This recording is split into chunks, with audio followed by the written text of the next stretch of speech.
और तीजा सतगुरु जान, इन तीरे बेनी तीरथ से उत्पन्न होवे ज्ञान।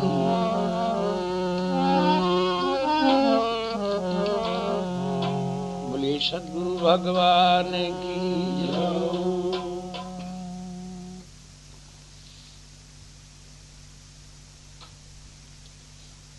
धर्म विज्ञान की दृष्टि में धर्म का पहला बिंदु माता पिता है। बताया हमारे वेदों की ऋचाइयों में आता है, मातृ देवो भव, पितृ देवो भव, आचार्य देवो भव। संतान के लिए माता पिता देव हैं। माता पिता की जो सेवा करते हैं तो ब्रह्मवैवर्त पुराण में भगवान विष्णु के ऐसे वाक्य है, माता की सेवा करने से ब्रह्मांड के जितने देव है वो सब सन्मुख रहते हैं। पिता की सेवा से पितृलोक के जितने भी देव वो सब सन्मुख रहते हैं। गुरु ईश्वर की सेवा से ब्रह्मांड के देव सन्मुख रहते हैं। इसलिए मातृ देव भव, पितृ देव भव, आचार्य देव भव ऐसे हमारे ऋचाइयों में आता है। तो मातृ पितृ की भक्ति पहला भक्ति है। माता पिता से बेमुख नहीं होना चाहिए। माता पिता से जो बेमुख हैं वो कृतघ्नि माने जाते हैं। और कृतघ्निता का दोष ऐसा दोष है कि जिसका प्रायश्चित नहीं होता है। जैसे महाप्रभु आदिनाथ शंकर भगवान ने माता पार्वती को राक्षसों के चिन्ह बताए, उसमें आपने फरमाया है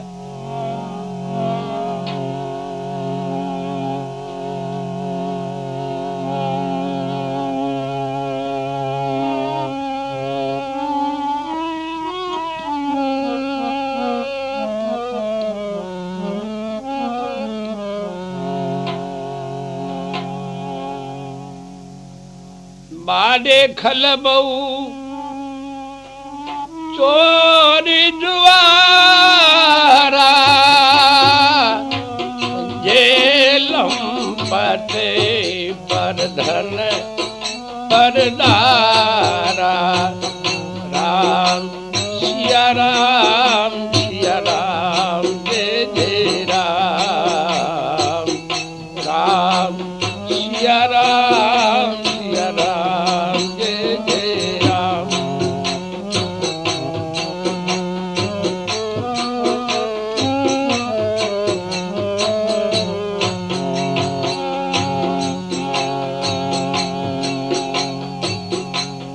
माने वो माता पिता ने देवा,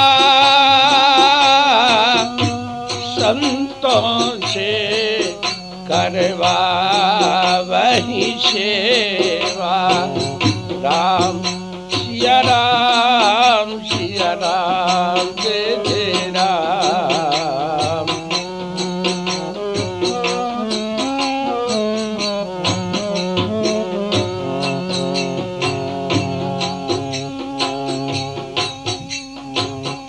जिनमें ये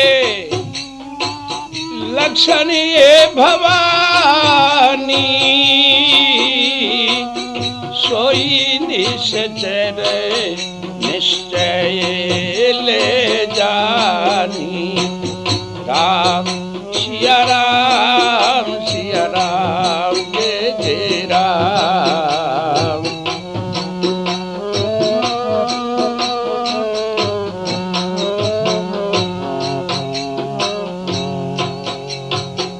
बोले महाकालेश्वर शंकर भगवान की।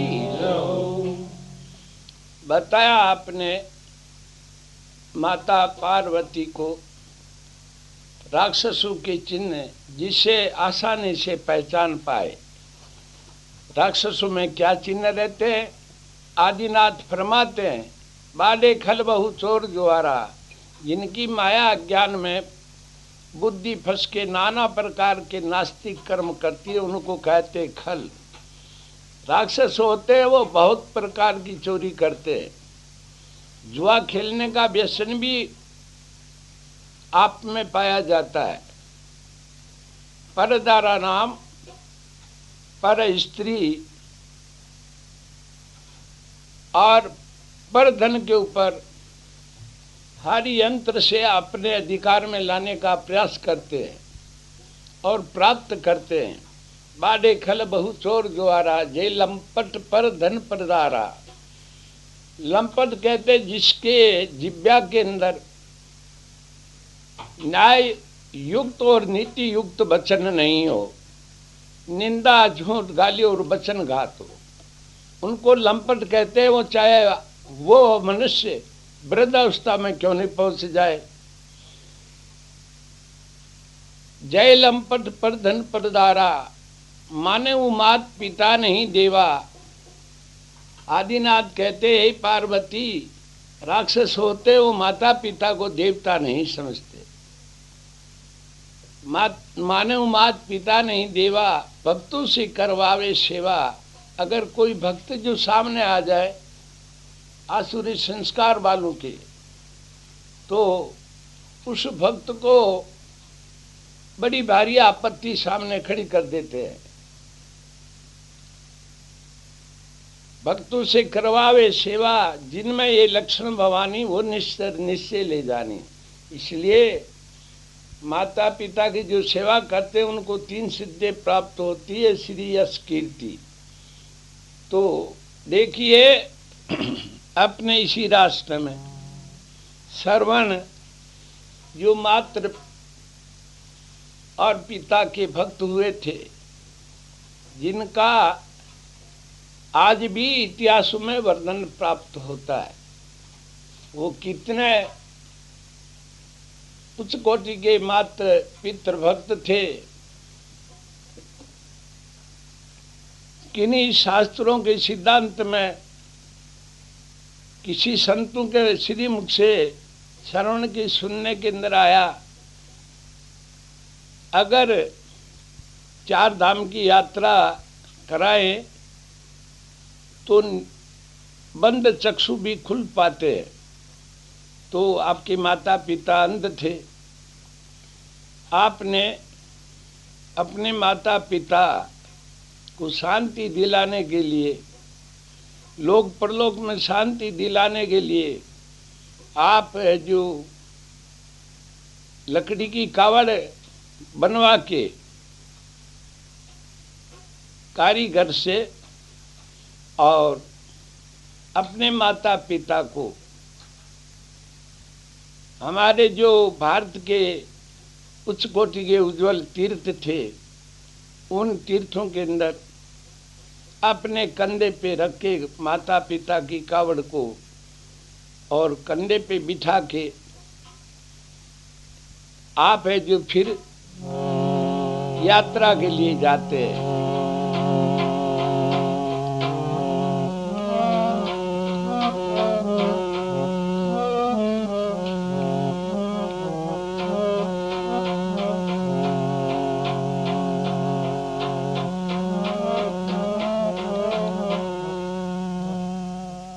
अजी कावड़ धर खांदे शरमन चला तीरथ राज। कावड़ धर खांदे शरमन चला तीरथ राज।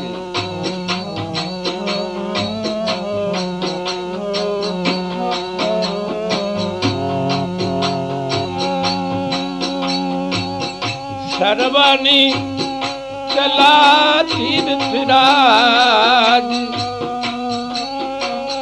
शरवण चला तीरथ राज। कावड़ धर कांधे शरवण चला तीरथ राज।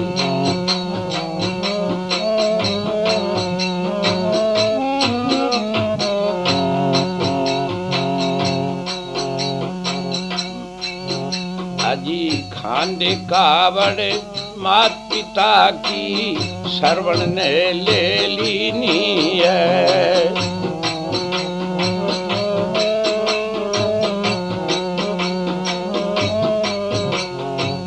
अंधों को आंखें दिलवाने की ये निश्चय कीनी है।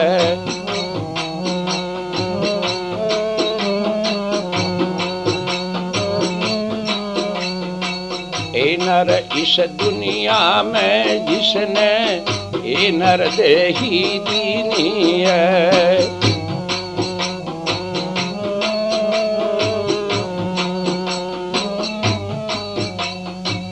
हो जाना बलिदान उसी पे विचार ऐसी लीनी है।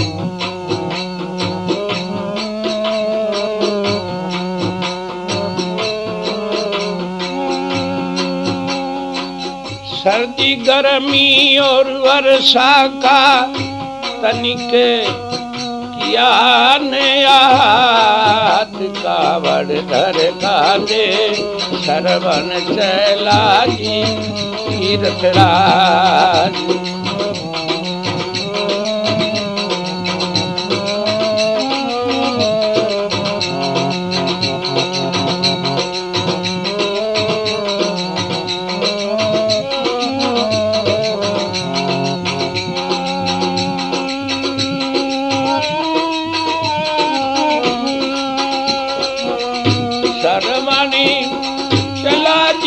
तीर्थराज कावड़ धर कांधे श्रवण चला तीर्थराज।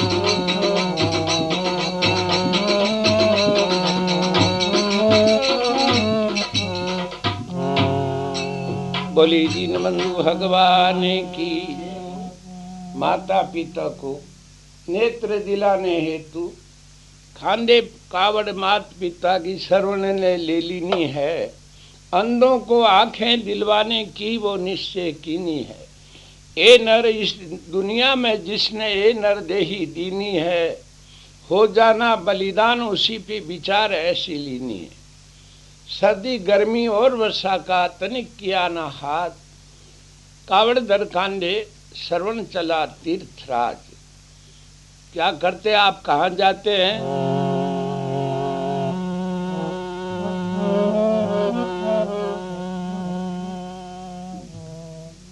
अजी गंगा यमुना सागरमती में जाके स्नान कराया है।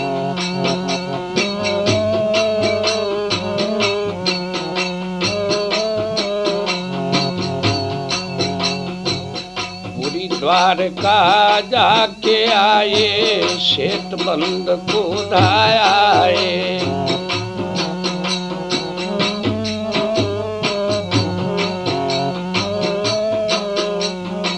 बद्री नारायण जाके आए पुष्कर राज मनायाए।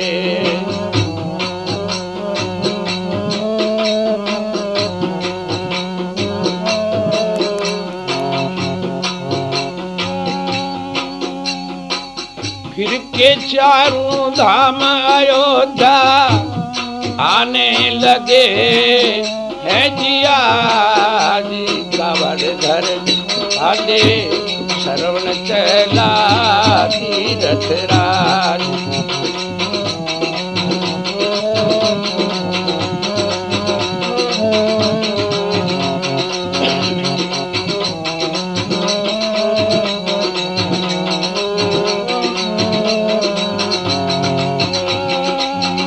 श्रवण चला तीर्थराज।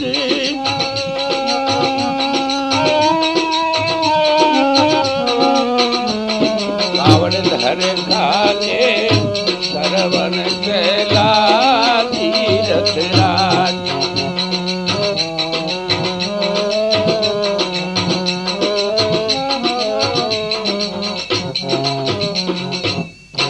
बोली दीनबंधु भगवान की। गंगा यमुना सागरमती में जाके स्नान कराया है।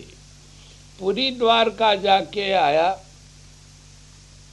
फिर श्वेतबंध को धाया है, बद्री नारायण फिर के आए, फिर पुष्कर राज मनाया है, फिर के चारों धाम अयोध्या आने लगे हैं यार।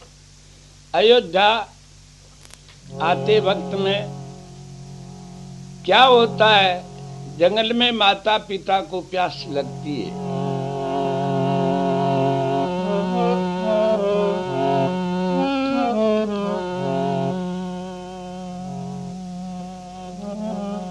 अजी करने को चारों ही धाम, अमर कर नाम श्रवण ज्ञानी, चल दिए वो तीनों प्राणी।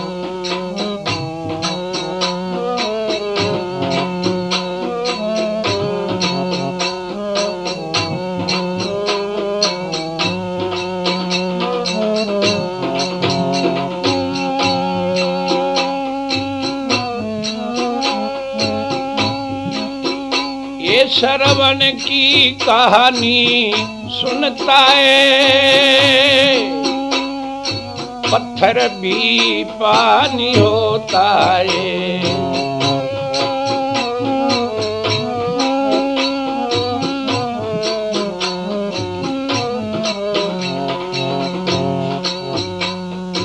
हो जाए लोहा औलाद पिघल के पानी, हो जाई लोहा औलाद पिघल के पानी, चल दिए वो तीनों प्राणी।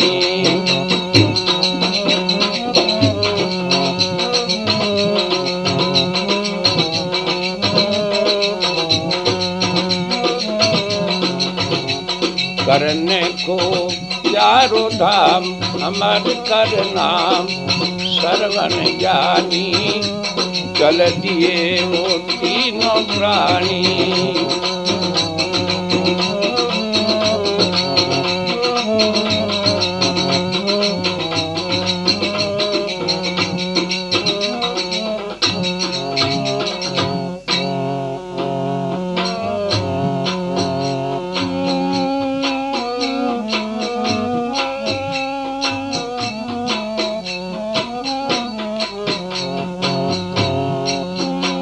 श्रवण का पिता यूं कहता है, श्रवण पानी को जाता है।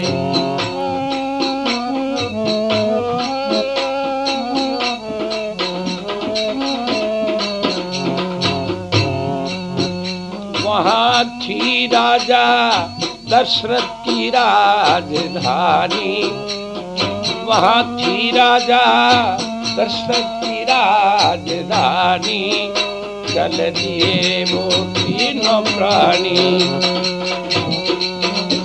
करने को चारों धाम, अमर कर नाम श्रवण ज्ञानी, चल दिए वो तीनों प्राणी।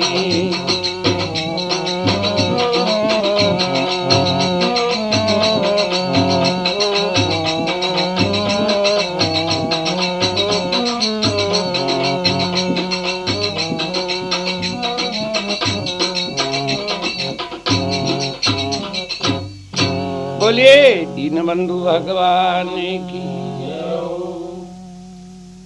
अयोध्या के जंगल में पहुंचते ही श्रवण के माता पिता अपने लाडले पुत्र श्रवण से कहते, लाला हमें बड़े भारी प्यास लग रही, आप किसी जगह से पानी लाके हमको पानी पिलाए। एकदम अंधे माता पिता की ये बात सुनते ही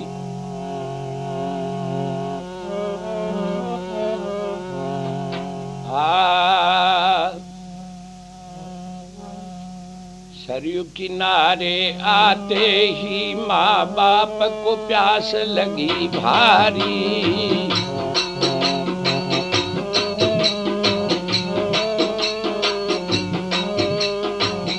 छाया में रख कावड़ को ये श्रवण हाथ लई झारी।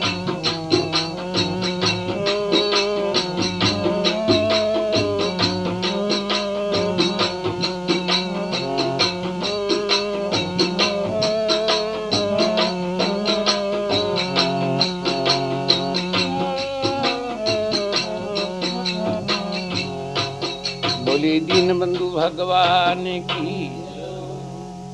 श्रवण हाथ में जल की झाड़ी लेके पानी लेने के लिए जाता है।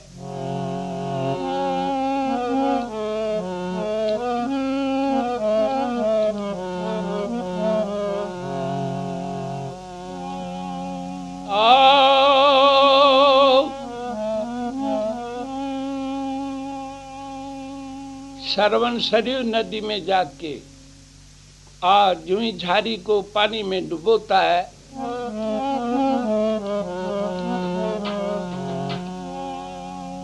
ओ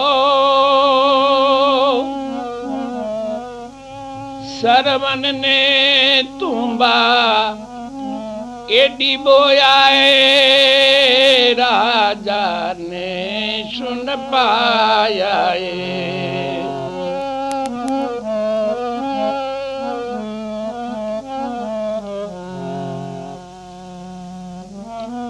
राजा ने सोचा पी रहा जानवर पानी। राजा ने सोचा पी रहा जानवर पानी। चल दिए तीनों प्राणी। करने को चारों धाम अमर कर नाम श्रवण ज्ञानी। चल दिए तीनों प्राणी।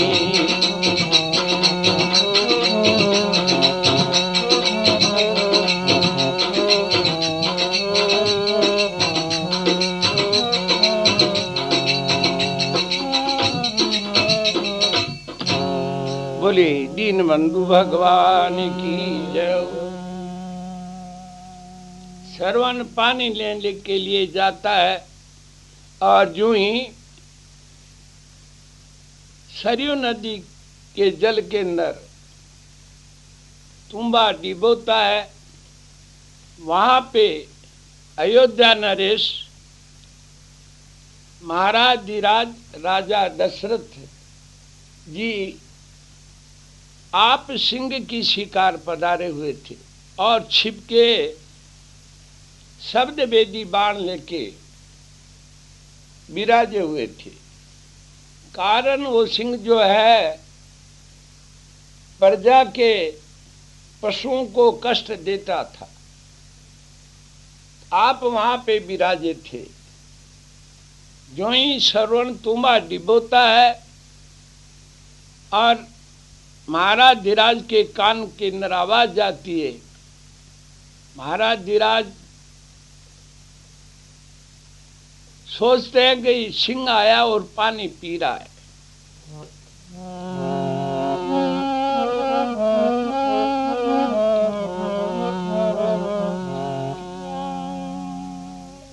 ए जी राजा ने तीर को छोड़ दिया, श्रवण का सीना फोड़ दिया।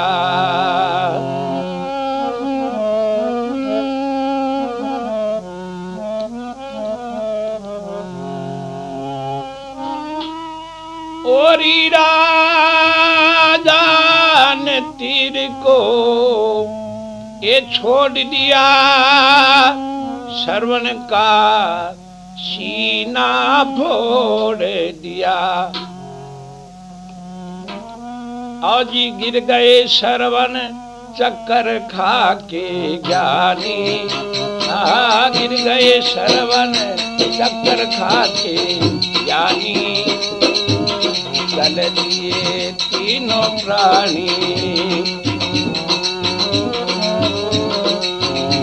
करने को चारों धाम अमर कर नाम श्रवण ज्ञानी। जल दिए तीनों प्राणी।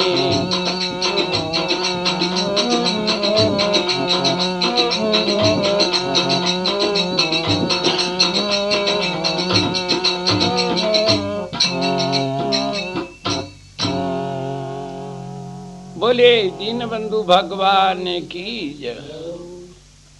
राजा ने एकदम शब्द वेदी बाण अपने धनुष पे चढ़ाते और निशाना ताक के छोड़ देते। राजा ने तीर को छोड़ दिया, श्रवण का सीना फोड़ दिया। गिर गए श्रवण, चक्कर खा के ज्ञानी, चल दिए तीनों प्राणी। एकदम ज्यों ही सीना में तीर लगता है, श्रवण के मुंह से चीख की आवाज निकलती है। एकदम चीख की आवाज महाराज धीराज दशरथ के कानों में पहुंचती है। महाराज धीराज घबरा जाते हैं।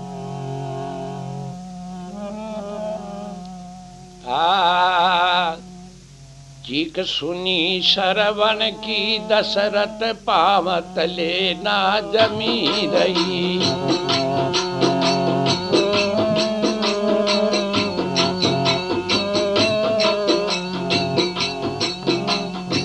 जा सीने से तीर निकाला, मुख से निकली हाय दई।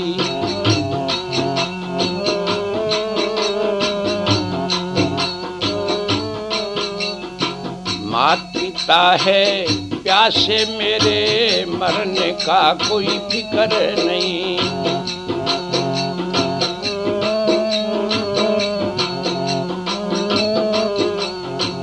मात पिता है प्यासे मेरे, मरने का कोई फिक्र नहीं।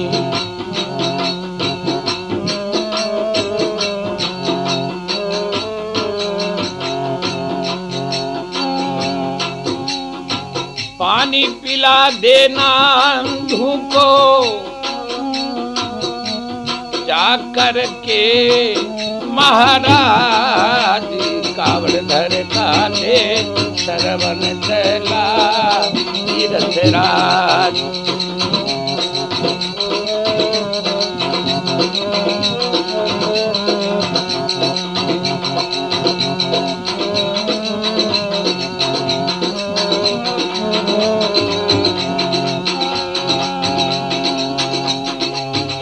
श्रवण चला तीर्थराज, कावड़ धर कांधे श्रवण चला तीर्थराज।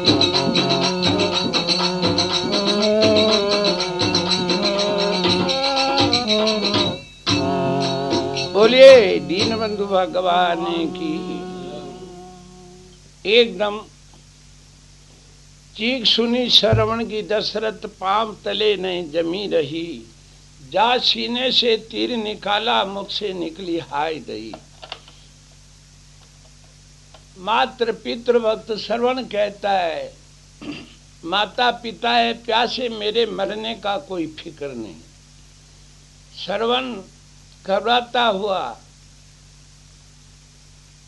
महाराज धीराज दशरथ जी से कहते हैं कि आप ऐसा करना, मेरे माता पिता अंधे हैं और इधर वृक्ष की छाया में मैं कावड़ को रख के आया हूं, वो बड़े भारी प्यासे हैं।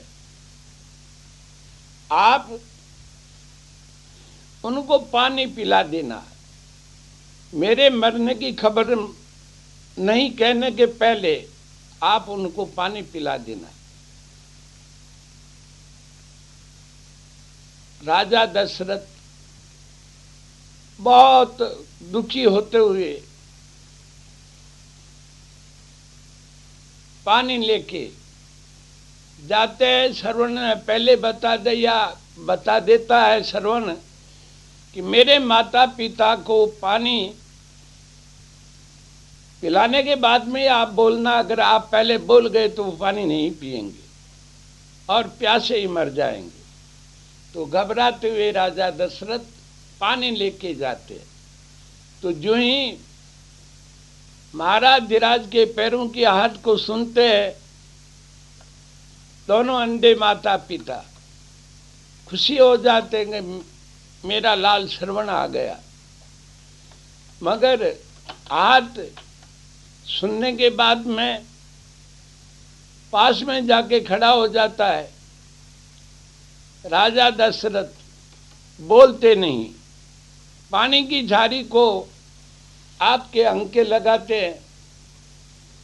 माता पिता कहते कि पहले आप बताए श्रवण, आप बोलते क्यों नहीं है।